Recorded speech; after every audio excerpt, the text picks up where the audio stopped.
The rain did not feel dangerous at first. It arrived quietly, like a soft rhythm against the windows. A steady tapping that blended into the silence of the night, and for a while, I ignored it completely because storms were not unusual in our area. And I had learned to treat them as background noise rather than something to fear, but that night there was something different, something heavier in the air, like the sky itself was pressing down on everything below it. And I remember standing near the kitchen sink, staring out through the glass, watching the streetlights flicker as the wind began to rise and twist through the empty road while inside the house. Layla sat comfortably in her wheelchair, wrapped in her favorite blanket completely, unaware of the shift that was happening outside, and I tried to focus on normal things. I tried to convince myself that this was just another storm that would pass by morning, but the moment the thunder cracked directly above us, shaking the walls and rattling the cabinets, I felt something change inside me because it was not distant. It was not fading. It was right there over us, like a warning that had already arrived too late and before I could even react. The lights flickered once, twice, and then disappeared completely, leaving the house in total darkness, except for the faint glow of lightning flashing through the windows. And Layla called out to me from the other room, her voice filled with confusion, asking why the lights had gone out, and I forced myself to sound calm as I answered her, telling her it was just the storm and that everything would be fine, even though my chest was already tightening with a sense of unease that I could not ignore. And I reached for the flashlight in the drawer, turning it on and moving quickly through the house, checking each window and door as the sound of rain grew louder, turning from a steady rhythm into a relentless pounding that echoed through every wall. And when I opened the front door just slightly to look outside, I saw the water already beginning to gather along the edge of the street, rising faster than it should have, as if the ground could no longer hold it back. And that was the moment the fear became real, because this was no longer just a storm. This was something that could trap us inside if I did not act quickly. And I closed the door and turned back toward Layla, telling her we might need to leave for a little while, and she looked at me with wide eyes, clutching her blanket tighter as she asked where we were going. And I told her somewhere safe, even though I had not yet figured out exactly where that would be. And I moved toward the side of the house where the emergency exit gate was located, because that had always been our plan during any kind of evacuation. It was the safest and fastest way out of the neighborhood, especially for someone in Layla condition. And as I stepped outside, the rain hit me immediately, cold and heavy, soaking through my clothes within seconds, while the wind pushed against me, making it harder to move forward. And the water that had been only a thin layer moments ago was already rising around my ankles, swirling with debris that floated past in the darkness. And I forced myself to keep moving until I reached the gate. And at first, I did not understand what I was seeing because it did not match what I expected, and I had to shine the flashlight directly onto it before the truth became clear. The gate was locked, not just closed, but chained shut, with a thick metal chain wrapped tightly around the bars and secured with a heavy lock that had not been there before. And for a moment, I stood completely still, staring at it as if my mind refused to accept what my eyes were telling me, because that gate was never supposed to be locked. It was meant to be an emergency exit, a way out in situations exactly like this. And I stepped closer, reaching out to touch the chain, feeling the cold metal against my fingers as if confirming that it was real and not some kind of mistake. And that was when I felt something else, a presence watching me from across the narrow path. And when I lifted my head, I saw her, Karen, standing on her porch elevated above the rising water, completely dry under the shelter of her roof, with a calm expression that did not match the chaos surrounding us. And in her hand, she held something small but unmistakable, even from a distance. The key, in my heart dropped in that instant, because I realized that this was not an accident. This was a choice. Someone had decided that gate should be locked, and that someone was standing right there, watching me struggle to understand why. And I took a step forward, my voice rising, as I called out to her, asking what she had done and why the gate was locked. But she did not answer immediately. She simply looked at me, as if she was waiting for me to figure it out on my own, while the rain continued to fall harder and the water climbed higher around my legs. And I could feel the urgency growing with every second, because I knew we did not have time for hesitation. We did not have time for explanations. We needed that gate open now. And I called out again, louder this time, telling her that the street was flooding and that we needed to get out. But she finally spoke, voice steady and controlled as she reminded me of the HOA rule about keeping that gate locked after dark for security reasons. And for a moment I could not believe what I was hearing because it sounded so disconnected from reality, so completely detached from the situation unfolding around us, that it felt like I was trapped in some kind of nightmare where logic no longer existed. And I tried to explain to her that this was an emergency, that the rules did not matter right now, that my daughter could not make it through the flooded street, that this gate was our only way out. But she shook her head slowly, as if my words meant nothing, as if the rule was more important than anything else. And behind me I could hear Layla calling my name again, her voice filled with fear as she asked what was happening, and I turned back toward the house just long enough to see her sitting there, in the doorway, illuminated by the occasional flash of lightning, her small figure framed by the darkness and the rising water creeping closer to her wheels. And I felt a surge of panic that nearly overwhelmed me, because every second we wasted out here was putting her in greater danger. And I turned back to Karen one last time, my voice breaking as I begged her to open the gate, telling her that this was about a child.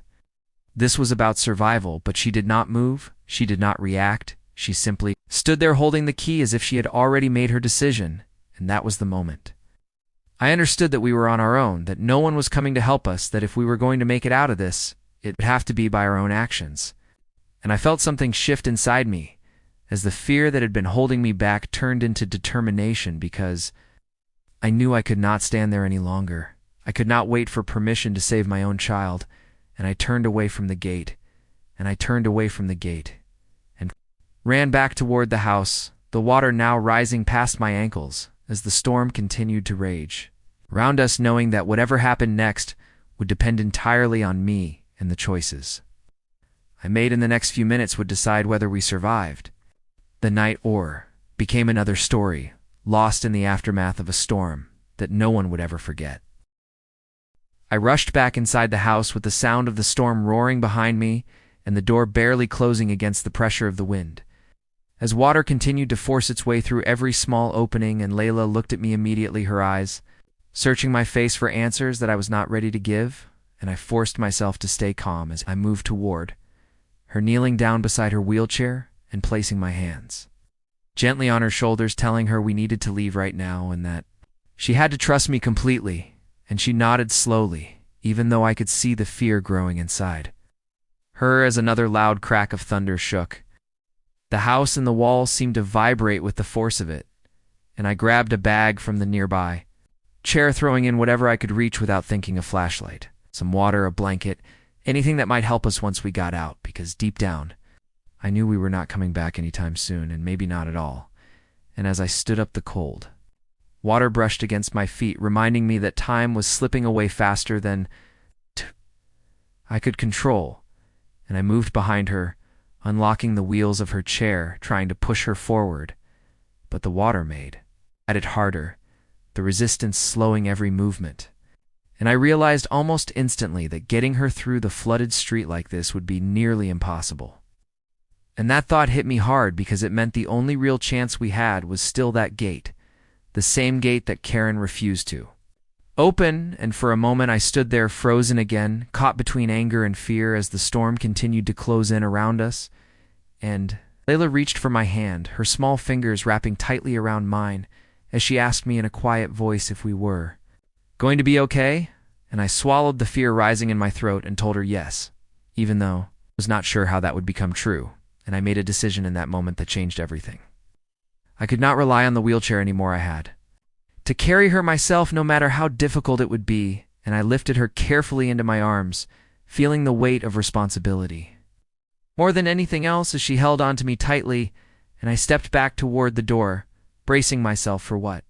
was waiting outside. And when I opened it again, the water had risen even higher now, reaching past my ankles and pushing harder against my legs as if trying to drag me back, and I forced myself forward, step by step, holding Layla close, while the rain poured down relentlessly, soaking us both within seconds, and the wind howled around us, making it difficult to even hear my own thoughts. And as I moved toward the gate again, I could see Karen still standing there on her porch, unchanged, untouched by the chaos unfolding around her, and something about that sight filled me with a new kind of anger, one that burned hotter than fear because it's not just that she refused to help, it was that she chose not to care, and I shouted again, my voice louder than before, cutting through the storm as I demanded that she open the gate, telling her that this was her responsibility, that she could not just stand there and let this happen. But she responded in the same cold tone, reminding me once again of the rules, as if repeating them would somehow make them more important than the reality in front of her. And I could feel my patience breaking as the situation grew more desperate with every second, and I tried one last time to reach her, to make her understand, telling her about Layla's condition, telling her that my daughter could not survive being trapped out here much longer. But she did not move. She did not even step closer. She just stood there holding the key, like it was something she had no intention of ever using. And in that moment, something inside me snapped, because I realized that there was no convincing her, no reasoning with someone who had already decided that a rule mattered more than a life, and the storm around us seemed to echo that realization, growing louder, more violent, as if the world itself was pushing me to act. And I tightened my grip on Layla, feeling her shiver against me as she buried her face into my shoulder, trying to block out the fear. And I knew I could not waste another second standing there waiting for a miracle that was never going to come. And I turned away from Karen, completely shutting out her presence, as if she no longer existed, because in that moment she did not matter anymore. Only Layla mattered. Only getting her to safety mattered. And I began moving toward the gate with a new determination, one that did not rely on permission or approval, because I knew now that if that gate was going to open, it would be because I forced it open, and not because someone else decided to do the right thing. And as I stepped deeper into the rising water, I could feel the current growing stronger, pulling at my legs, making each step more difficult than the last. But I kept going, refusing to stop, because stopping meant giving up, and that was not an option. Not now, not ever. And the distance between us and the gate felt longer than before, as if the storm itself was trying to slow me down. But I focused on one thing only: reaching that barrier and finding a way through it, no matter what it took. And behind me, the house that once felt safe was now filling with water, becoming just another part of the flood. And ahead me stood the obstacle that could either save us or trap us forever. And as I moved closer, I could feel my heart pounding harder, my breath growing heavier, not just from the effort, but from the weight of what was about to do, because I knew this was the moment where everything would change. This was where waiting ended and action began. And I did not look at Karen again. I did not call out to her. I did not give her another chance to choose differently, because that time had already passed. And now it was up to me alone to decide what happened next. And as I reached the gate once more, with the water now pushing against my knees and the storm raging at its peak, I shifted Layla slightly in my arms and prepared myself for whatever it would take to break through the barrier that stood between us and survival, knowing that failure was not something I could allow, because the cost of it was far too great, and there was no turning back from this moment now. Everything depended on what I did next. The moment I reached the gate again, I could feel the full force of everything pressing in around me: the storm, the rising water, the fear building inside my chest, and the weight of Layla in my arms. And for a brief second, I hesitated, not because I wanted to, but because the reality of what stood in front of me felt overwhelming. The thick chain wrapped tightly around the metal bars, the heavy lock holding it in place like it was meant to keep something dangerous inside rather than keep people safe. And the water continued to rise around my legs, now pushing closer to my knees, while debris moved past us, carried by the current: pieces of wood, fragments of fences, things that had once been part of other homes, now reduced to obstacles in the flood. And Layla tightened her grip around my neck, her breathing uneven as she whispered that she was scared and that she did not want to stay here. And her voice cut through everything else, grounding me in a way nothing else could, because this was not about the storm anymore. This was about her. This was about getting her out of this, no matter what it took. And I stepped closer to the gate, shifting her weight carefully so I could free one hand, and I reached out, grabbing the chain, feeling how cold and solid it was against my skin, and I pulled at it with all the strength I had, but it did not move. It did not even loosen slightly, and frustration surged through me as I tried again harder this time, ignoring the way the metal dug into my palm and scraped against my fingers, and the rain continued to pour down, soaking my hair, blurring my vision while the wind howled around us, making it harder to focus, and I could hear Karen somewhere behind me, still on her porch watching, but I refused to turn around. I refused to give her any more of my attention because she had already made her choice, and now I had to make mine, and I pulled at the chain again, this time bracing my foot against the base of the gate, trying to use all my weight to force it open, but it held firm, refusing to give in. And for a moment doubt crept in, whispering that it might not be possible, that I might not be strong enough to break through this barrier, and that thought terrified me more than anything else, because it meant that everything I was trying to do might fail, and I could feel the water rising higher now, pressing against my legs with more force, as if time itself was running out, and Layla buried her face into my shoulder, her small body shaking as she asked me not to let go, and I tightened my hold on her, promising that I would never leave her behind, no matter what happened, and that promise became the only thing holding me together as I forced myself to keep trying, refusing to give in to the fear or the doubt, because I knew that if I stopped even for a moment, it might be the end. And I shifted my position again, placing Layla more securely against me so I could use both hands, and I grabbed the chain once more, pulling with everything I had, ignoring the pain in my arms, the strain in my muscles, the way my breath came in short,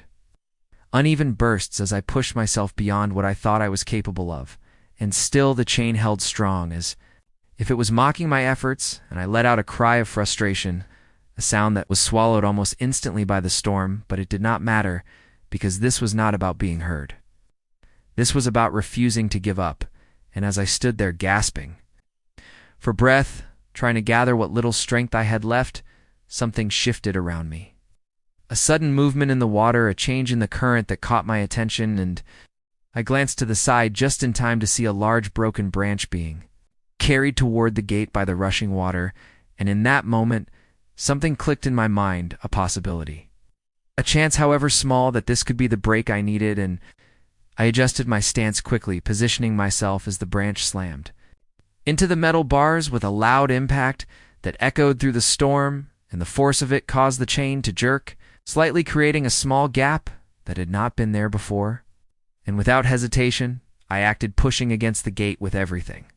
I had, using the momentum of the branch, the strength of my body, the desperation driving me forward. And I felt the chain begin to shift, just slightly at first, almost unnoticeable, but enough to tell me that it was working, that it was finally giving in, and I pushed harder, ignoring the pain, ignoring the exhaustion, ignoring everything except the single goal of getting that gate open, and with one final surge of effort, the chain slipped just enough for the lock to loosen, and the gate swung outward under the pressure, and for a moment, I almost did not believe it was real. I stared at the opening in front of me, barely wide enough,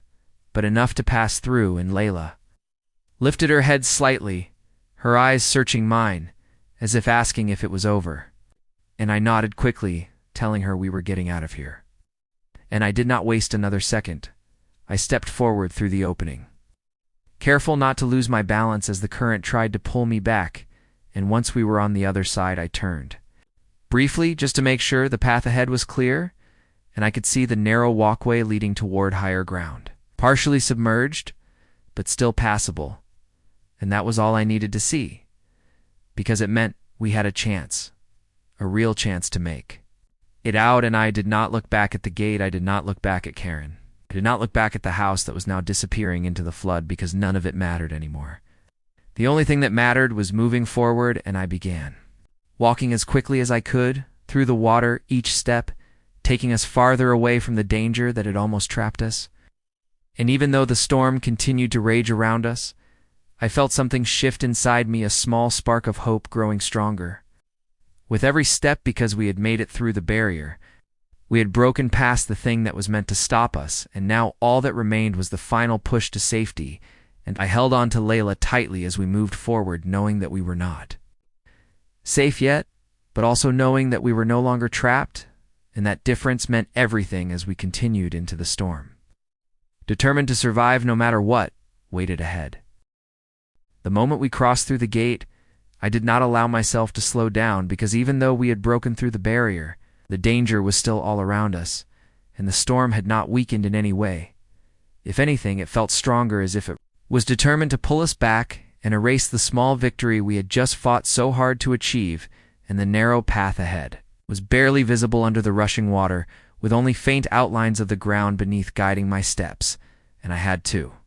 move carefully because one wrong step could send us both falling into the current, and I tightened my grip on Layla, holding her as securely as I could while she clung to me, her arms wrapped tightly around my neck, her face pressed against my shoulder. And I could feel her trembling, not just from the cold, but from the fear that had not left her since this all began, and I spoke to her softly, trying to keep my voice steady, telling her that we were almost there, that we just needed to keep going. A little longer, and she nodded against me, even though I knew she could not see where we were going, and was relying completely on me to get us to safety, and that trust pushed me forward, giving me the strength to keep moving, even as my legs began to ache from the effort, and the water continued to rise, now reaching higher against my body, making each step more difficult than the last. And the wind howled through the path, pushing against us from the side, threatening to throw me off balance. And I had to lean into it, using everything I had just to stay upright and keep moving forward, and behind us the sound of the gate slamming shut echoed faintly through the storm, as if marking the end of that part of our struggle, but I did not look back. I refused to look back because I knew that everything we needed was ahead, not behind, and as we moved further along the path, I began to notice how unstable everything around us had become. Fences were broken, trees were bending under the force of the wind, and pieces of debris continued to rush past, carried by the flood, and I had to stay alert, watching every step and every movement, because the environment itself had become unpredictable and dangerous, and there was no room for mistakes. Not when Layla's life depended on every decision I made, and the path began to slope slightly upward, which gave me a small sense of relief, because it meant we were getting closer to higher ground, but it also made the climb more difficult, as the water pushed back against me, trying to drag me down, and I could feel my strength starting to fade, my arms growing heavier from holding Layla for so long, my legs struggling against the resistance of the current and the exhaustion creeping in with every step, but I forced myself to keep going, repeating in my mind that stopping was not an option, that giving up was not something I could allow, because we had already come too far to fail now. And Layla shifted slightly in my arms, her voice weak, as she asked if we were safe yet, and I told her not yet but soon, even though I was not entirely sure how far we still had to go. And that uncertainty weighed on me as much as the physical strain, because I had no clear endpoint, no visible destination. Just the hope that if I kept moving forward, we would eventually reach a place where the water could not follow and the storm could not reach us, and as I pushed on the ground beneath my feet became less stable, the mud softening under the constant flow of water, making it harder to keep my balance, and at one point my foot slipped, causing me to stumble forward, and for a terrifying second I thought we were going to fall, but I managed to catch myself, shifting my weight just enough to stay upright, and I held Layla even tighter after that, my heart pounding in my chest as I realized how close we had come to disaster. And I slowed my pace slightly, not out of choice but out of necessity, because I could not risk another mistake like that, and the storm showed no signs of letting up. The rain continued to pour down relentlessly, soaking us completely, and the wind continued to push against us, as if testing how much more we could endure, and I could feel the cold seeping into my body, making my movements slower, my reactions weaker, and I knew that time was still against us, that we could not afford to stay out here much longer without reaching safety, and I focused on the path ahead, searching for any sign that we were getting closer to solid ground, and after what felt like an endless struggle, I finally saw a slight rise in the terrain, where the water seemed to thin out just enough to reveal patches of ground beneath, and that sight gave me a renewed sense of determination, because it meant we were close, it meant we were almost there, and I gathered what little strength I had left and pushed forward toward that higher ground, ignoring the pain, ignoring the exhaustion, ignoring everything except the goal of getting Layla out of the flood. And as we reached the base of the rise, The water began to recede slightly, no longer pushing as hard against my legs, and I took that as a sign that we were moving in the right direction, and step by step, I climbed upward, each movement bringing us closer to safety until finally I reached a point where the water dropped below my knees and then lower until it was no longer a force trying to pull us under, but just a shallow flow around my feet, and I nearly collapsed.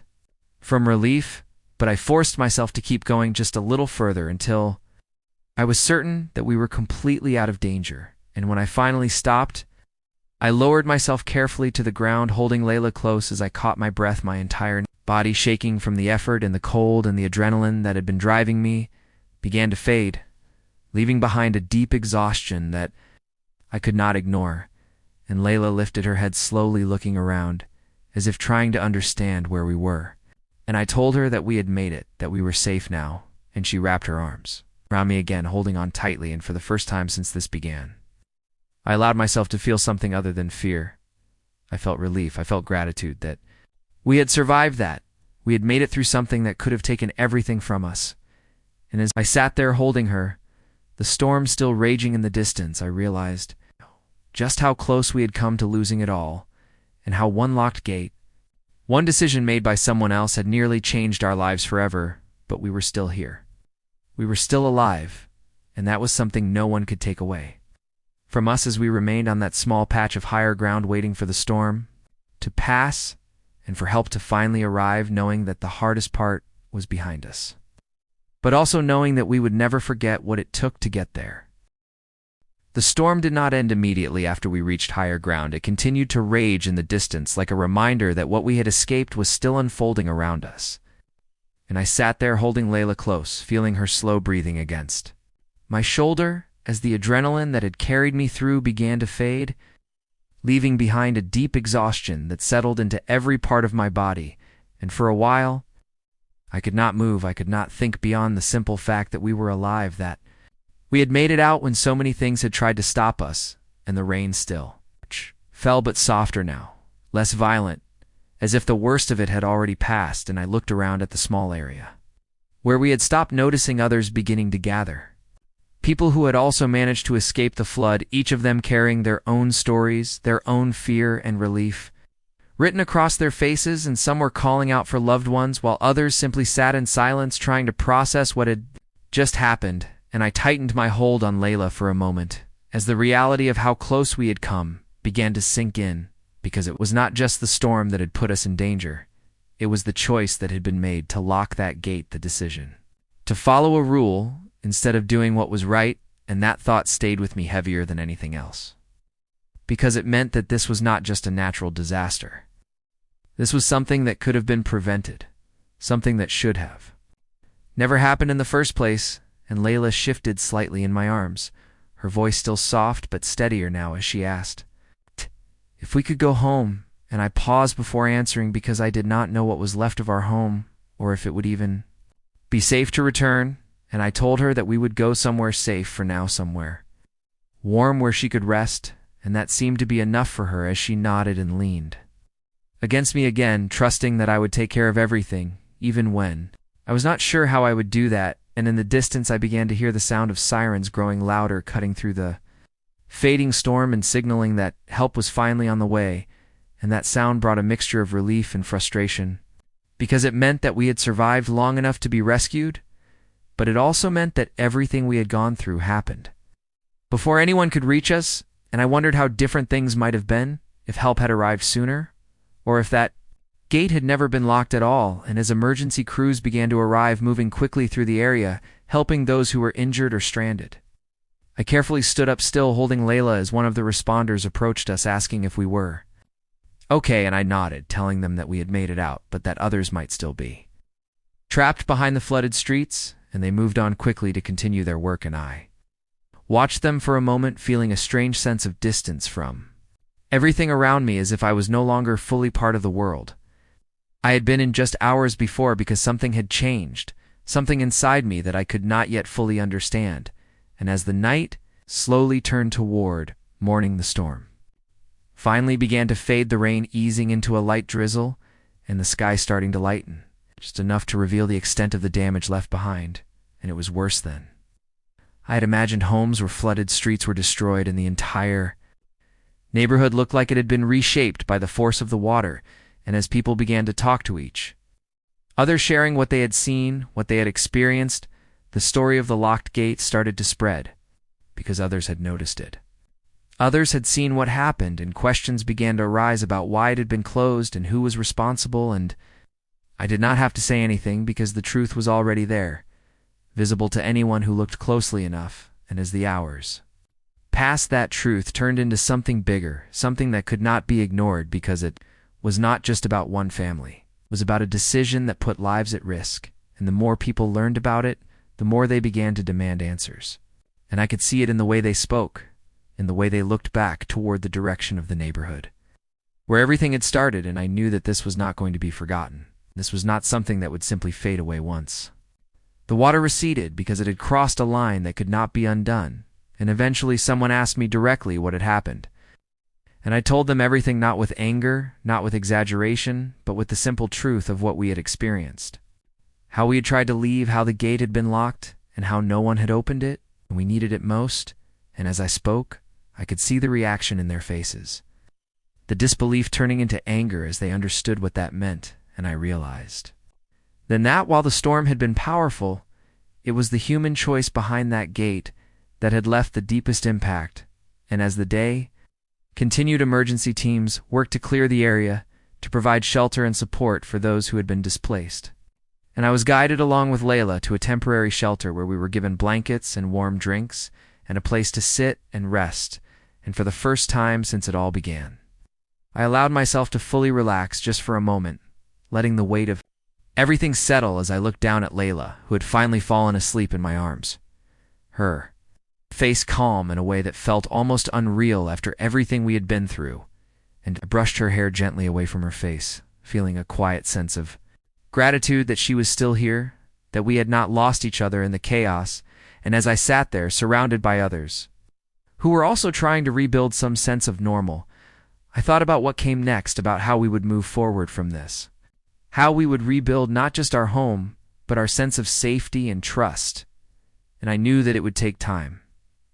that it would not be easy. But I also knew that we had already faced something far worse and survived, and that gave me a strength that I had not known before. And as the light of morning filled the shelter and the sounds of recovery replaced the sounds of the storm, I made a quiet promise to myself that I would never forget what had happened, that I would never ignore a moment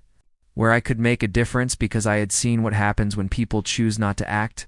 and I refused to ever be part of that kind of silence. And as I held Layla a little closer, I knew that no matter what challenges came next, we would face them together, stronger than before, and no longer willing to let anyone else decide our fate. Because we had already proven that even in the worst moments, even when everything seems lost, there is always a way forward if you are willing to fight for it. And that was something no storm and no locked gate could ever take away from us.